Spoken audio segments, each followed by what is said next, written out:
Diyos.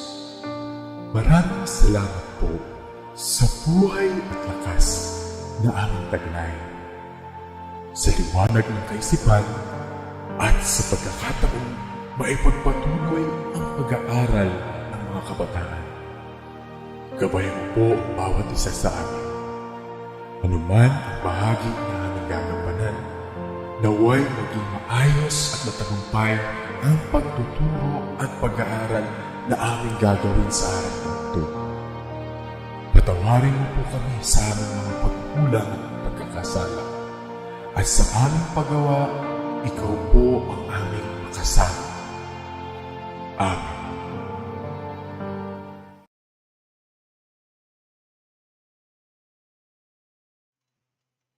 Hello everyone and welcome to MAPE 10 class. I am teacher Nymia Nhs. This day of creativity, we will learn about the language of the soul, music.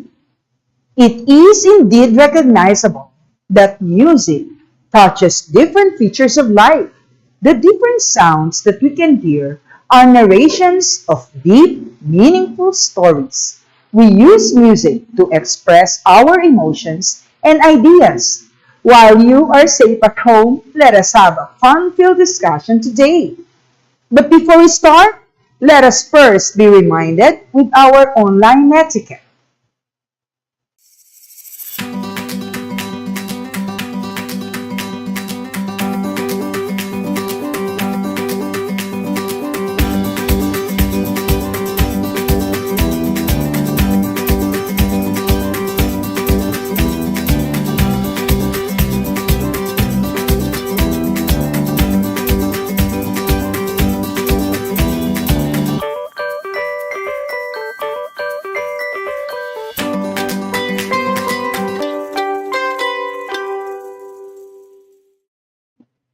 I hope everyone will be guided by the rules to maintain order during our session.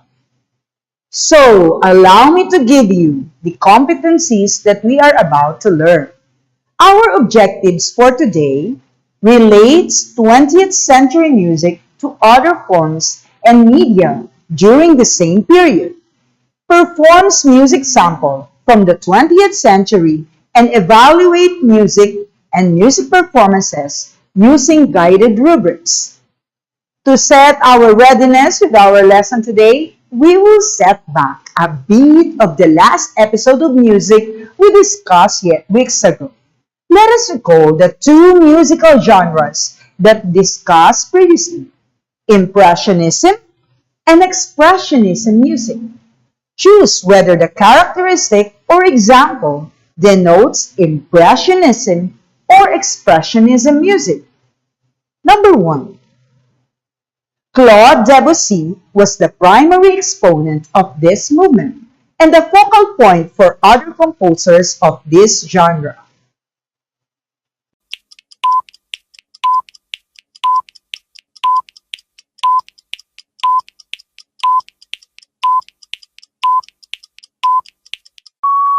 What is your answer? If you answered Impressionism, then you are correct. How about this? Composers of this style poured intense emotion into their music and explored the subconscious mind.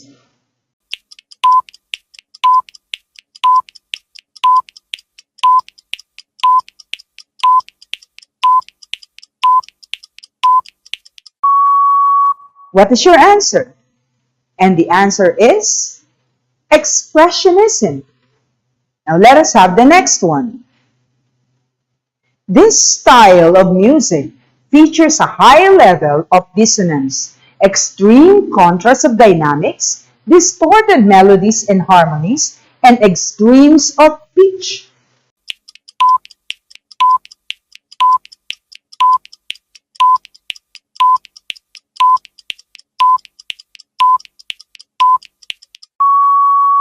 If you answered Expressionism, then you are correct. How about this?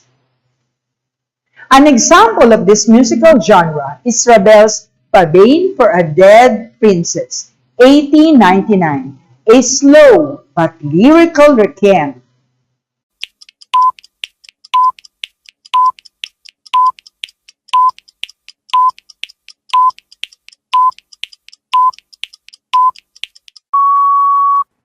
If you answered Impressionism, then you are correct. How about this one? The most distinctive feature of this style is the use of color or timbre in musical terms, which can be achieved through orchestration, harmonic usage, and texture.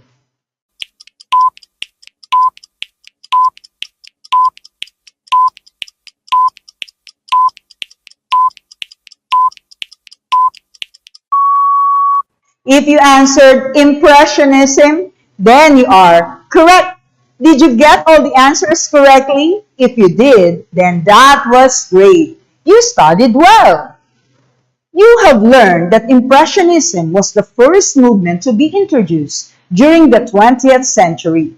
Another featured music during this period was Expressionism. Today, we are going to explore more musical styles of the 20th century. You would be amazed by the distinct characteristics of these styles. But before we do that, let us first have a short activity. Try to identify these devices. I'm sure you have seen some of them. Just write your answer in the chat box. Let us see if you can recognize them all.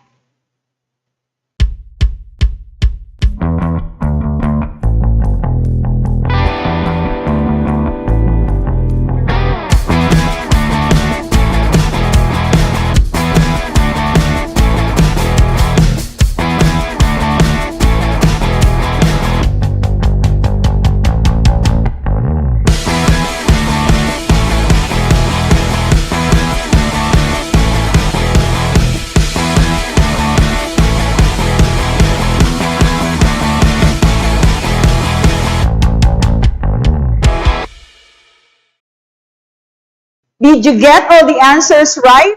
Wow, that was great. What do you think is the importance of these devices?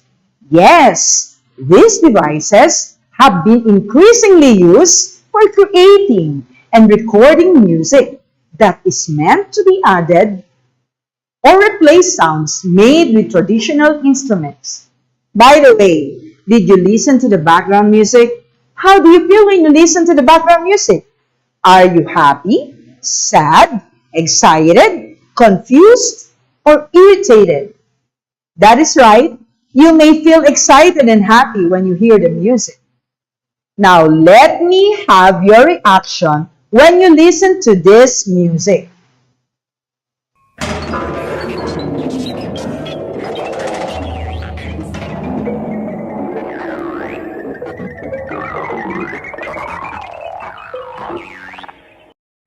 Wow, that was different, wasn't it?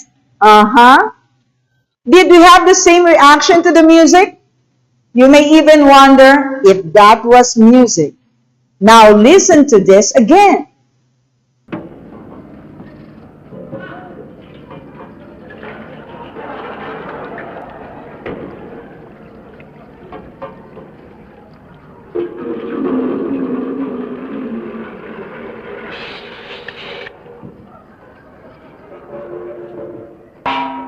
That was different, wasn't it? The music that you have just heard are very different from the Impressionism and Expressionism styles. For the next lesson, we will discuss the several musical styles that developed in the modern era. Some of these were short-lived, being experimental and too radical in nature, while others found an active blend between the old and the new. Now, new inventions and discoveries of science and technology led to continuing developments in the field of music. Technology created a great impact on the changes in music. It was produced electronic music devices such as cassette tape recorders, compact disc, like video compact disc and digital video disc, MP3, MP4, digital music players, smartphones, karaoke players, and synthesizers. These devices are used for creating and recording music to add to the replaced acoustic sounds.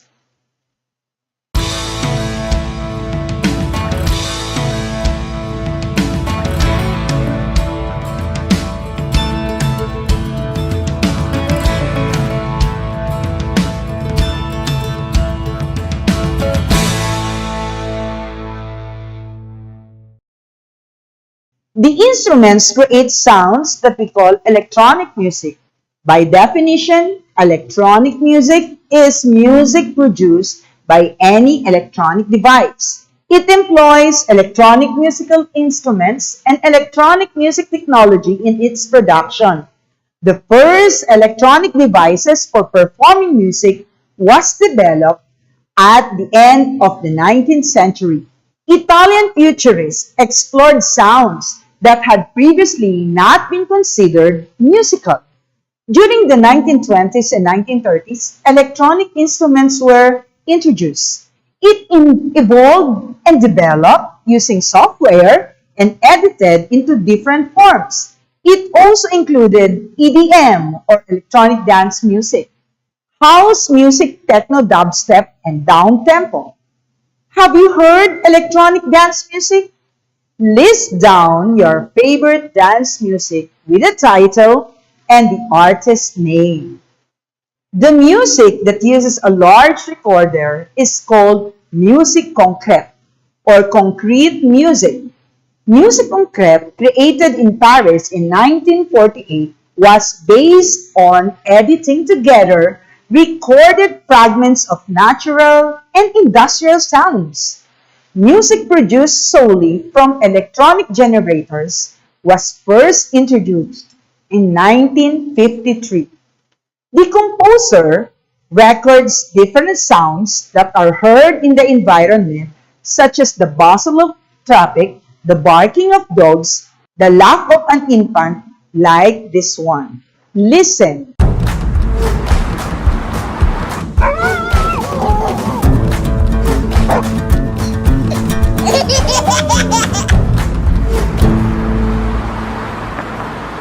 These sounds are arranged by the composer in different ways, like playing the sound recording in fastest mode, or in reverse, or in repetitions. There are infinite possibilities of creating such music.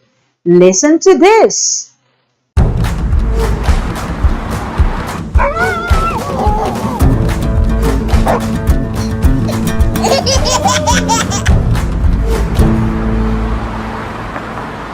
The ability of electronic machines, such as synthesizers, amplifiers, tape recorders, and speakers, to produce different sounds was popularized by 20th century composers like Edgar Varese and Karl-Heinz Stockhausen.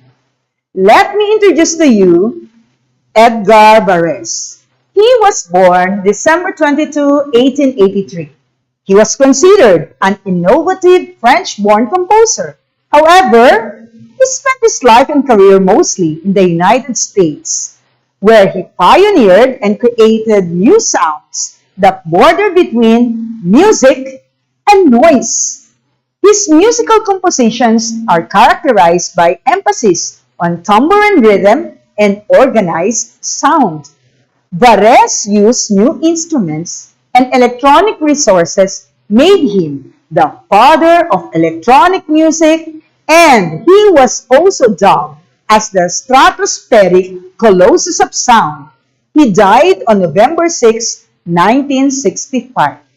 Let us listen to one of his compositions, Poem Electronic, which is one of the first compositions that was created through the use of technology. While listening, write down how the composition affects your current mood or emotion.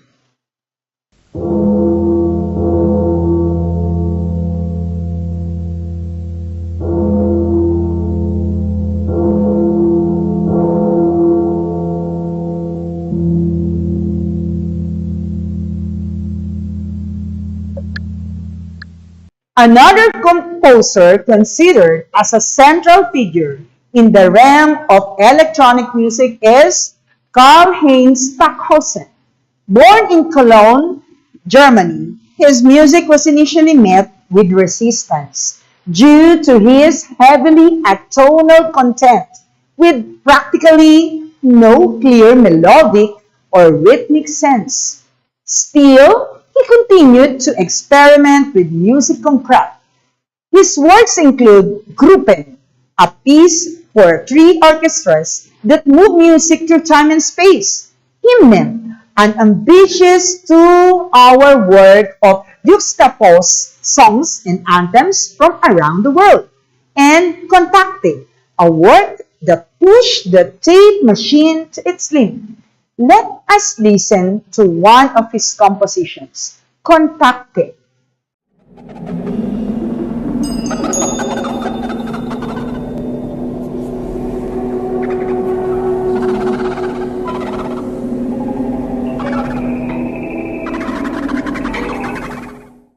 Chance music, also known as aleatoric music, refers to a style in which the piece always sounds differently at every performance because of the random techniques of production, including the ring modulators or natural elements that became part of the music.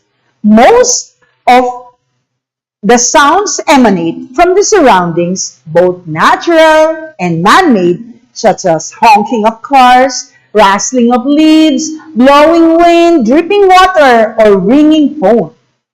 John Cage was known as one of the 20th century composers with the broadest array of sounds in his works. He was born in Los Angeles, California, USA on September 5, 1912 and became one of the most original composers in the history of Western music. He experimented with what came to be known as chance music. An example of chance music is John Cage 4 minutes and 33 seconds, where the pianist merely opens the piano lid and keeps silent for the duration of the piece.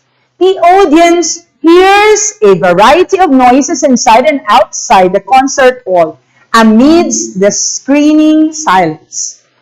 He also challenged the very idea of music by manipulating the musical instruments in order to attain new sounds.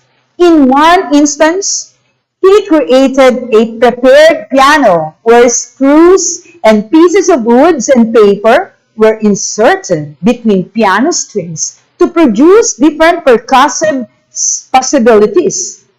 The prepared piano style found its way into Cage's sonatas and interludes, a cycle of pieces containing a wide range of sounds, rhythmic themes, and a hypnotic quality. Listen to his music.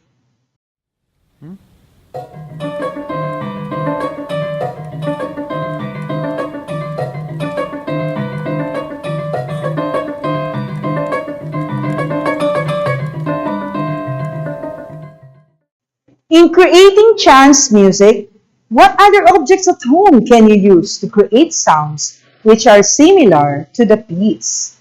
Now, let us have an activity. Identify what is being described.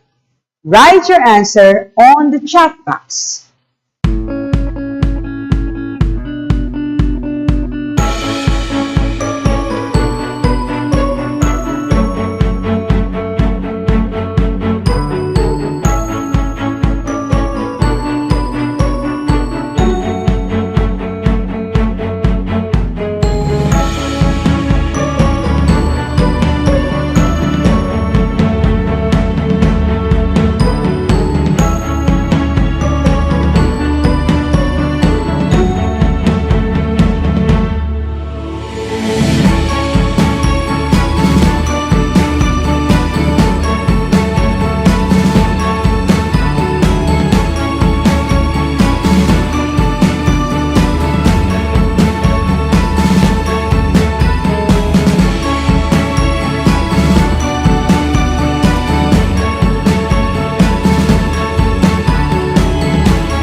Did you answer all correctly?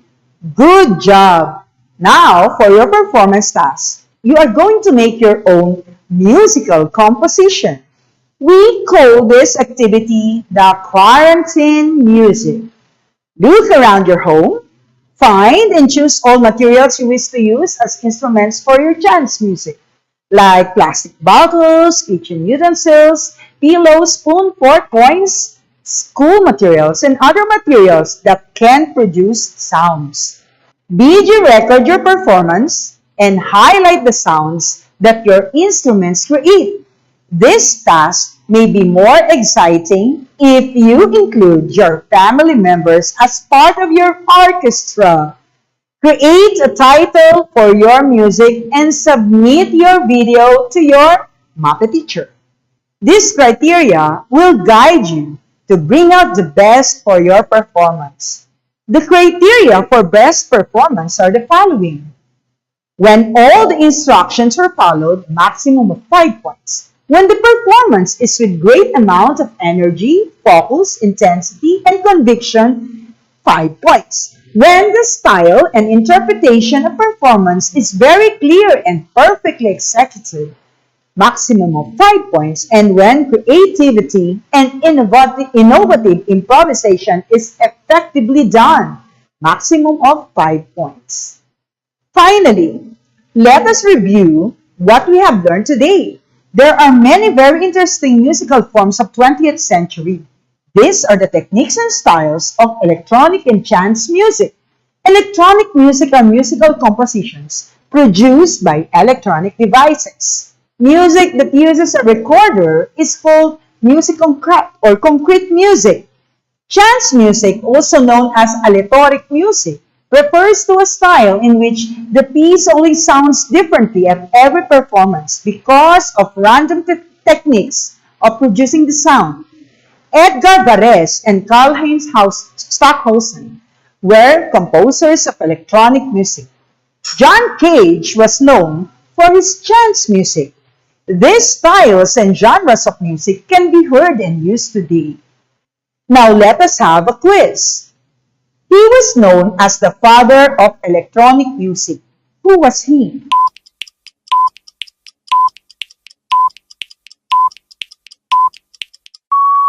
The answer is Edgar Varese. John Cage was the proponent composer of this genre. What is this musical style?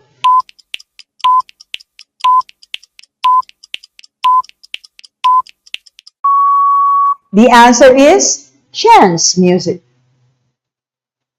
The style of this music uses synthesizers, amplifiers, and other gadgets.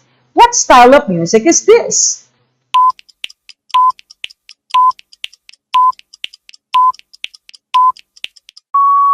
The answer is electronic music. This musical composition of John Cage instructed the pianist to merely open the piano lid and remain silent.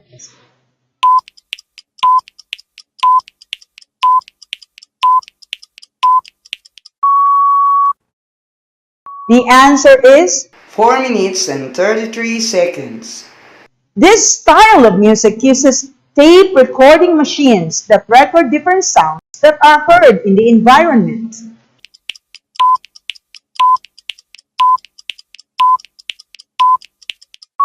The answer is music concrete. Did you get all the answers correctly? If you did, then that was great. I do hope today became a fun-filled learning experiences for you. Always remember, music gives a soul to the universe, wings to the mind, fly to the imagination, and life to everything. Thank you for listening and watching Valenzuela Live. I am Nymia Nieves. See you next time. Stay safe, stay healthy. God bless us all.